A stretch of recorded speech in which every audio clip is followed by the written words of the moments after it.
must constantly look at things in a different way.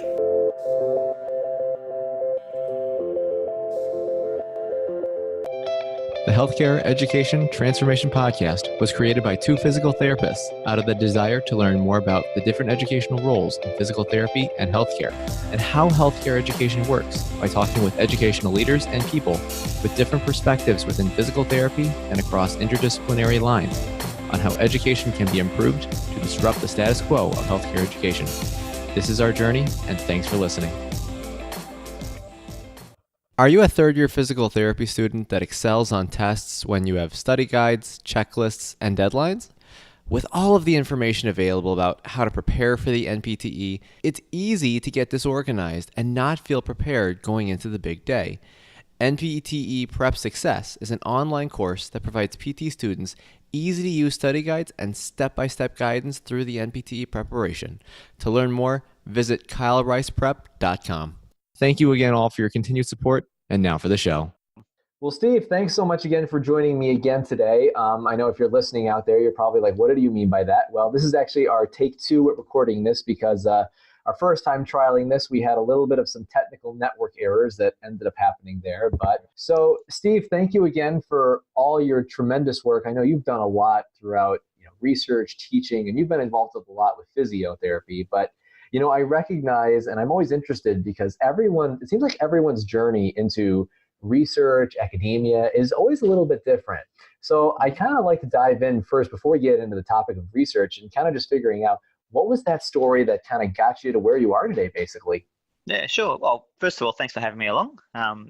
So I actually came to physiotherapy a bit late. So I did my bachelor degree as a mature age student, so I was the weird old dude wandering around campus.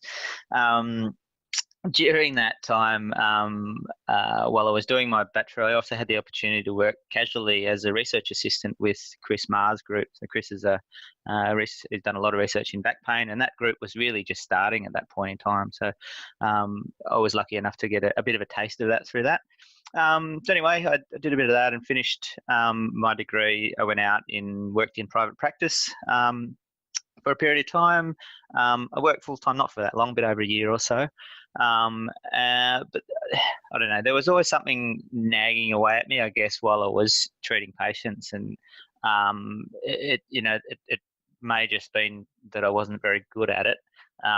But ultimately, it sort of raised more questions than it answered for me, and so I guess I found myself in this state of being a little bit uncomfortable about it all. In any case, I had the opportunity with the same group to come back and do a PhD, which I did. So went back, and so during the 3 years or so, or 3.5 years or so of my PhD, I treated patients part-time during that and worked full-time on my PhD. And that went well. I really enjoyed it. It was a fantastic atmosphere. It was a great group of people at sort of different levels. Some of us sort of starting out, others a little bit further along the journey. The really stimulating environment. There was lots of questions and lots of discussions and about all sorts of things. And I just loved it, and I loved the idea of having a job where your job is to ask questions. It's fantastic, and it fits well for me. After that period, I was fortunate enough to get a fellowship to do a postdoc over in Amsterdam. So I spent 3 years there at a university there. Again, just continuing the research. Then I came back about 5 years ago. Again, fortunate enough to get another fellowship, and so that's sort of brought me up to here. I guess what's really changed in the last 4 or 5 years since I've come back to Australia is I've started working with a guy called Chris Williams. He also did his PhD at the same group a little bit after I did, but he now works in for the health service in a city about 2 hours north of Sydney. But he works in the public health system in the population health unit, and I guess what we've really found together is that a sort of real blend of perspectives whereby we've come from this clinical background or a background of treating patients and research into patients. And there's where he's working at the moment, they're very much their job is delivering health interventions, preventative interventions, essentially to the population, and so that's, I think, offered us a really nice different perspective on what we do, and opened up a lot of questions, so we can think about things from the clinical aspect. How to what goes on in the day-to-day life sort of population health space, how can that help, or how can that be blended with what we do, what happens in the clinic? Similarly, what about the people who are out in the general community who have the sorts of conditions that we see in the clinic? How does that interact with the more public health interventions and so on? So that's opened up sort of a more or less endless list of questions and lots of stimulating discussions and so on. So it's been good. Well, that's great. And I really like how with that initiative, that really strikes a good balance between having a clinical site, but then also doing research on top of that. So you're really trying to find research to really just see how does this apply to the population level, to help definitely. those clinicians. And, understanding that I know that there's, with you having your PhD, with you doing a lot of research throughout your experience thus far, I know there's been discussion on numerous kind of big pressing issues, and not just physiotherapy research, but kind of just academic and higher level research in general, including but not limited to, of course, p-value manipulation, predatory journals, and I'm sure the list goes on, and you know way more about that than I do. Mm-hmm. But what do you think are the biggest, most pressing issues regarding research, regarding some of those, and what do you think are some of the best ways to actually address some of those issues? If I could just start a little bit more broadly in answering that question, and I hope to get to where you want to. But in the first instance, I think that there's this idea of what physiotherapy research is, and as a researcher, I think there's some danger in attaching a profession to your research. So what I would like to think of myself in terms of my research identity is as a healthcare researcher. So what that does is that my research, this at the center of my research is what happens to patients who have clinical conditions or in the population health space are at risk of certain, poor health, essentially. The problem with closely identifying your research with a profession is that then you run into problems if your research shows what your profession doesn't work. Then you set up you have this sort of potential for a bit of an identity crisis. And so I guess that's the first thing. And I think as physiotherapists, as clinicians, we should be looking beyond some idea of what we think the physiotherapy literature is. So the person that we're treating in front of us, they should have access to whatever is the best care for them. That may or may not be within the remit of physiotherapy. But so what that means is it's the job of an evidence-based clinician in whatever profession to understand something broader than just the research in their own profession. So I guess that's a small part of background. So as regards so I guess I'd prefer to talk about healthcare literature, and literature it's literature which is relevant to the sorts of patients that physiotherapists see. Okay, so as opposed to physiotherapy research. So in any case, so with that in mind, what are some of the issues? Well, the first and most obvious issue is that there's a lot of it. All right, so there's millions of papers on PubMed, on Pedro, on the physiotherapy evidence database, just RCTs and systematic reviews, there's 40-something thousand of them. So there's a lot. And so what that means is that efficient searching skills are critical, because there's no way to keep up with what's coming. So that means that the capacity, the ability of clinicians or people who want to use that research to find what's relevant to them and what's good is critical. And that's a really, really important skill that everyone needs to have. The second part of that problem is a decent chunk of that is not very good, right? So there's a lot of research out there that is no good. And it might be no good because the question isn't relevant or not well specified. And it might need, or it might be no good because the methods used don't answer the question or can't answer the question. So what that speaks to is the second skill that people who want to use research really need, which is the capacity to appraise research. So to pick up a study and go, all right, here's the question: is it relevant to my question, to what I want to know. And secondly, are the methods they use, does the methods they use give me confidence in whatever it is that they've found or concluded? And so that those two sets of skills are really, really critical. And I think what that does, the second part of those skills, that appraisal, it really means that clinicians need to know something about research methods. And I mean, I don't know whether it's the same in your experience in training to be a physiotherapist, but certainly in mine, and I suspect it's fairly common, is that you get all your anatomy, you get all your basic psychology, you get your treatment parts, and then over here somewhere you have research methods or evidence-based practice as a separate bit. The problem then is people are not going to do a physiotherapy degree to learn about research methods. And so research methods and evidence-based practice is something to be endured before you can then go back and learn how to rub patients or move them or give them exercises or diagnose them or understand anatomy or physiology or whatever it is. And so I think that's a real basic problem that we have, that clinicians or the people training to be clinicians have this idea that research is something separate to what they do. If they want to be a researcher, then they can learn about all that sort of stuff, and people like me can learn about it and know about it and all that sort of thing. But the way I see it is actually understanding something about those methods, and they don't have to understand it to the sort of sophistication that it's important for me to. But if they don't understand that, then they can't do evidence-based practice.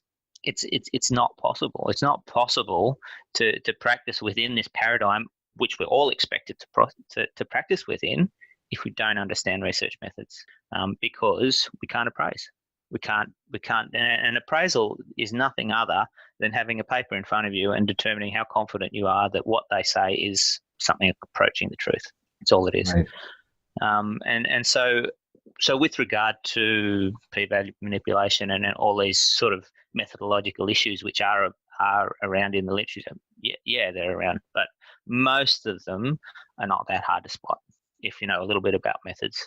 And so that just becomes part of a bigger picture of working within an evidence-based practice paradigm. Yeah, I think you brought up so many important points on that. And I know there's many ways we can dive into that. But, I kind of want to actually switch gears a little bit, because I'm really curious kind of to gather what it's like for you doing research in an academic system. Because from what I've heard, at least, again, from the outside, I'm not involved in it, but I've heard that there are definitely some strengths and limitations of research within academia due to incentivizing and certain constraints. But to give a little context, and I'm not trying to say this is all programs, it's just something I've kind of heard, knowing that, you guys in academia have a lot of other duties to do on top of research and teaching. Mm-hmm. But what are the systemic constraints that academia puts on you when it comes to conducting and publishing high quality research in today's day and age? So you're dead right in that there are perverse incentives in the system that we work within, and that is also the case within clinical practice. It's also the case in any job. But what are some of those? So probably most obviously is that there is a pressure on output. Okay, and so output is producing papers, talking, giving lectures. It's about getting grant funding, this sort of stuff. So they're the sorts of metrics by which researchers have been judged and still are to some extent. There's a little bit of a shift which is going on at the moment, which I think is a good thing. But that essentially is so that if I'm thinking about what are the constraints to doing good quality research and doing the best research possible, that's one of them. The reality is doing the big trials and big cohort studies which can be really influential in terms of guiding practice takes a really long time. If you're talking about, I can talk about one of the RCTs that I'm working on at the moment. So this is an RCT that myself and Chris Williams are leading. So that's about 350 people with back pain, and we're randomising people to the usual care or to get a package of sort of physiotherapy and a dietitian with health coaching as well around some lifestyle health risks. So we applied for funding 2016 in that, 2015, yeah. Got funding in 2016, lucky enough. And we're about a third of the way through recruitment now in 2019. It's gone well. Like, by any accounts, it's gone quite well. You know, I imagine we'll be recruiting for another year or so. It's 12-month follow-up on the end of that. So 2020, 2021, you know, but there's a lot of work. You know, there's 3 PhD students who are working on this. There are 1, 2, 3, 4, 5, 6 clinicians who are delivering it. We're working with a group who does the health coaching. So it's an enormous amount of work, and collecting the data, obviously, that it's critically important that everyone does a follow-up and that's all kept track of and all that sort of thing. So that will be a period of 6 years or whatever it is. That's for a project which we actually got funded on pretty much straight away.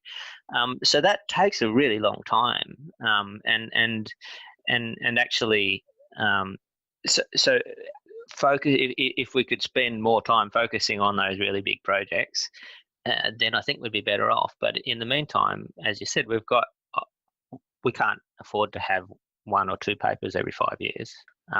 You know, we're rolling along at 10 or 20 or 30 papers a year, and so that means you have to be constantly involved in a lot of stuff. The pressure to produce inevitably means that there's a lot of stuff which is perhaps not that important in the scheme of things, and so that's a major constraint, I think. Well, and I just wanted to add to that, because I know that, of course, with that being in academia, there is also a pressure to get tenure, and one of the aspects of it does involve this avenue as well. Is that correct? Yep. Yeah. So I guess yes, there's that pressure to get tenure. That's not something which I'm necessarily looking towards or working towards, or feel like that's not really what I'm after. But by the same token, in order for me to do what I do, I need to be successful in getting funding to pay my salary, which means I'm essentially on a series of fixed contracts, which is the way it's been for so far, and it's all worked fine, and that's good for me. But yeah, the point's well made. The other thing is that there isn't a way to. We aren't measured or isn't valued within the sort of metrics which are important to us, the relationships that we make which enable good research to be done. So to go, the time going out and speaking to people to build up the personal relationships which mean that they're going to have some ownership and be involved and all that sort of stuff, they take a long time, and not just the time that you put into them, but a period of time to develop the trust that you need to do research, particularly if it's going to be research which is within a clinical context, which is where the sort of stuff we do sits. It's a little bit different if you're doing experimental stuff in labs or that sort of research. But for us, developing those personal relationships is critical. It doesn't work without that. Right. No, you bring up a lot of good points there. And I recognize that the answer is probably not known 100% to anyone in a universally agreement way. But, you mentioning these issues and kind of how these perverse incentives take place for research in that kind of setting. What are some ways that you think realistically that can start to be remedied to maybe even do it better, so that more of those other research studies can be done more often, but still incentivizing? Like, what are your thoughts on just some ways that realistically that could be improved on? Yep. So I think there's some things which are moving in a good direction now in the research landscape. One of them is there's a shift to be towards assessment of what they call impact. And so that's really an argument that you make, that the research that, for example, I do changes something. It changes care, it changes outcome of patients, or whatever it is. And I think that's a really positive move, as opposed to being judged by publishing papers which probably only other researchers read. So I think that's a really positive move, which it ensures not only that the research is translatable or generalizable into practice, but also that actually happens. So it's actually not measuring whether a research can be generalized, but does it? And I mean, there's all sorts of problems with how you measure that, and it's a new thing, and no one really knows how to do it, and blah blah blah, all that sort of thing. But I think that concept is really important, and I think that's going to really going to move things in a positive direction in terms of the research we do. The other thing which is happening is research funding, where traditionally has been basically just injected into universities, is increasingly coming through healthcare delivery units, so through the health department, for example. So, and again, I think this is a really positive move, because that means that, you know, any time that the people who are delivering the care have a say in what's going on, then you just inevitably get more buy-in, and so I think that will end up generating research which has a much higher chance of being translated and implemented into practice. Well, yeah, and speaking from a clinician point of view, one of the things that I'll also kind of do when I kind of am appraising an article is at the end, I always ask myself, well, so what? What does this mean? How does this apply to me? Like, what should I actually take away from it? And there are some that are really good, and then some I'm like, well, this doesn't really change a whole lot for me. I mean, some of it's still important because it looks at a different avenue to maybe answer or set some context for something else. Yeah. But I always have to think. I always read it. I'm like, so what? What does this mean? Yeah, no, it's. I mean, that's got to be a critical part of the appraisal of anyone who's a sort of consumer or user of research. Yeah, and probably as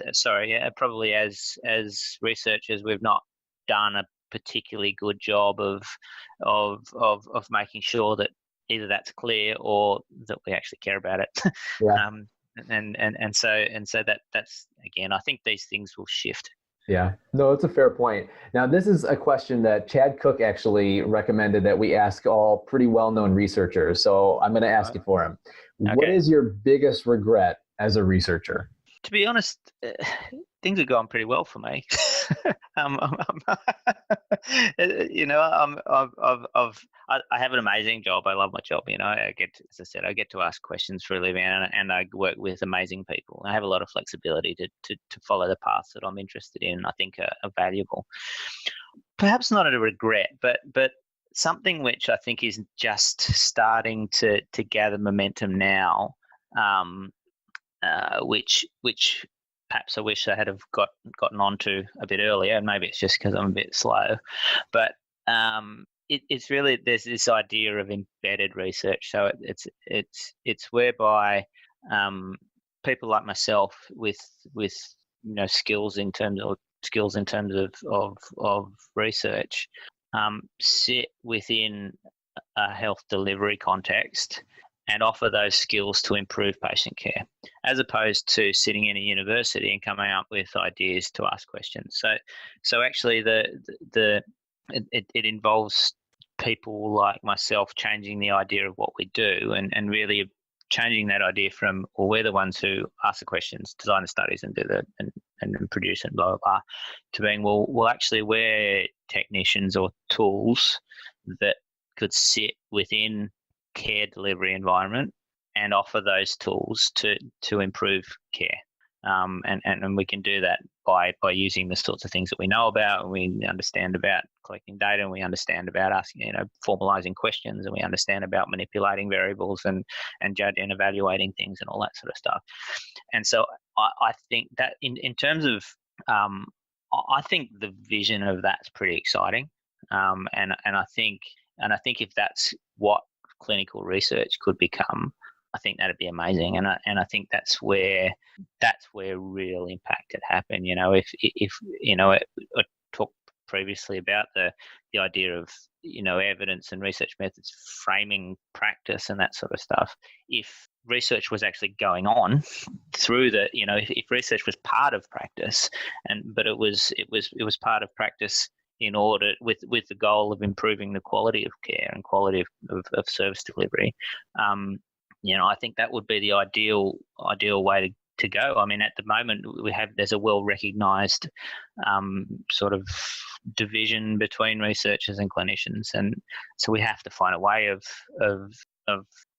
breaking that down, because it has essentially, as I see it anyway, both parties have a mutual dependence. So if for example, physiotherapists want to say we're a profession which is based in science, then there has to be science which is relevant to the sort of things that physiotherapists do, and the physiotherapists themselves have to engage with that science.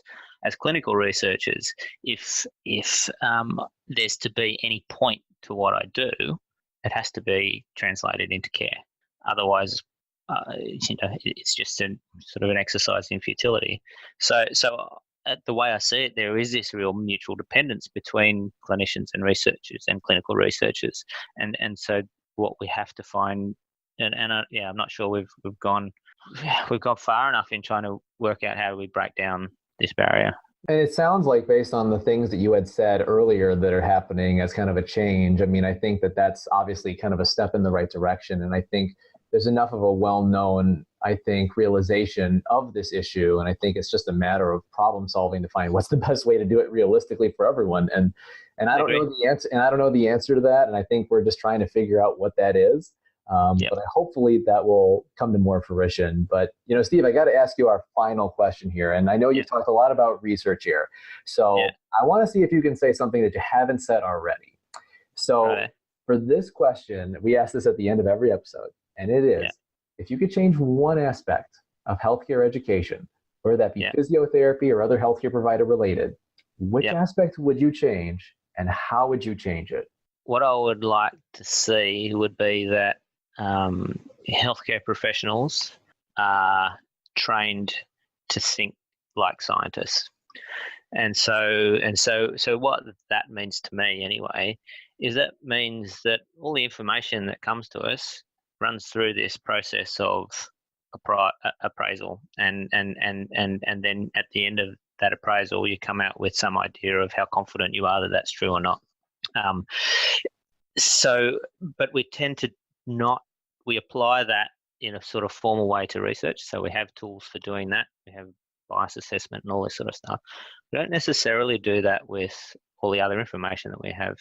We have information from what we learned in school. We have information from what we read on the internet. We have information from, the stuff that comes on Twitter or, conversations we have. We have information from what we've, what our previous experience, et cetera, and so I think what would be really beneficial, helpful, would be if we were trained to sort of apply that lens to all the information that we have. And then to me anyway, then the whole business of incorporating research into that is simple and intuitive, because it's no different. That research study, body of studies, whatever it is just a piece of information. It's just another piece of information that you run through the same filter. The fact is we have a formalized structure for that. We don't have a formalized structure, but we can still run through stuff the same filter. We can ask ourselves some questions. Why do I believe this? Where's this coming from? Who's saying it? On what basis do I think it's true or not true? How much confidence do I have in it? How much does it apply to this situation? All those questions are exactly the same as the process for understanding research. So I guess that it's sort of in terms of education, it's sort of, I guess, a framework for understanding whatever it is that we, whatever information is in front of us. So I guess, I kind of conceptualize it as thinking like a scientist, but I don't know, maybe that's not the best way. But no, I mean, that makes sense. I mean, really trying to develop good critical thinking, critical appraising skills, because I forgot who said this. I think it was Stephen Hawking. Was he the one who did the quote that says, we don't suffer from lack of knowledge. The biggest thing is the illusion of knowledge. Yeah. So, yeah. It was something like that. Yeah. It was something like that, but it's just like, but it's a good point of how sure are we about what we know? Yeah. And that's a really big, but Yeah. I think that's a very interesting answer, because I don't think I've ever heard that specific answer before. So that's why I love getting different perspectives on this. Cool. Well, Steve, I appreciate your time, especially with everything. And thank you for, again, what you guys do. I hope the research continues to go well. Hope some awesome data comes from it. And thanks for spending the time to chat. If someone's got a question or they want to kind of learn a little bit more, where would you recommend that they either look online or reach out to either ask a question or even learn a little bit more about this? Yeah, you can find me on Twitter at SteveCamper1. You can send me an email at steve.camper@sydney.edu.au. Chris Williams and I have a website which is a little bit under construction, but it's getting there, called the Centre for Pain, Health and Lifestyle. So that's, I guess, a sort of an umbrella term, that organisation that we've sort of set up, which is really just about providing an identity for the sort of program of work that we're doing, which is really trying to understand where pain fits in sort of broader ideas of health generally. So you can have a look at that. And yeah, it's pretty easy to find my email address. Just put me in Google and you'll find me. And yeah, I'm always happy to take questions, but also if there's any of my work that you want access to and you don't have access, please send me an email. I'm very happy to send you PDFs of stuff. Well, perfect, Steve. Again, thanks so much for that, and thank you for all that you do. Keep up the great work, and thanks for coming on this evening, man. It's always a pleasure. My pleasure, Brandon. Thank you very much. Access to healthcare is one of the largest issues facing both providers and patients, as millions of people worldwide lack timely and affordable access to healthcare. Anywhere Healthcare, a telehealth platform, is a simple, low-cost option for providers and patients that eliminates the barriers to access to all kinds of healthcare. To find out more, check out anywhere.healthcare, which is available in our show notes. And if you use the code HET in all caps when you email to sign up, you'll save 25% off the total cost. Thank you for attending class today, and we hope that you learned something and gained value from the content. If you'd like to schedule office hours with us, feel free to add us on Twitter at HET Podcast, on Instagram, HET Podcast, on Facebook, the Healthcare Education Transformation Podcast, and the homepage, healthcareeducationtransformationpodcast.com. And for those of you following along in the syllabus, extra credit can be obtained by liking us, sharing us, and leaving a review. Let's continue our journey up Mount Educational Success as lifelong learners.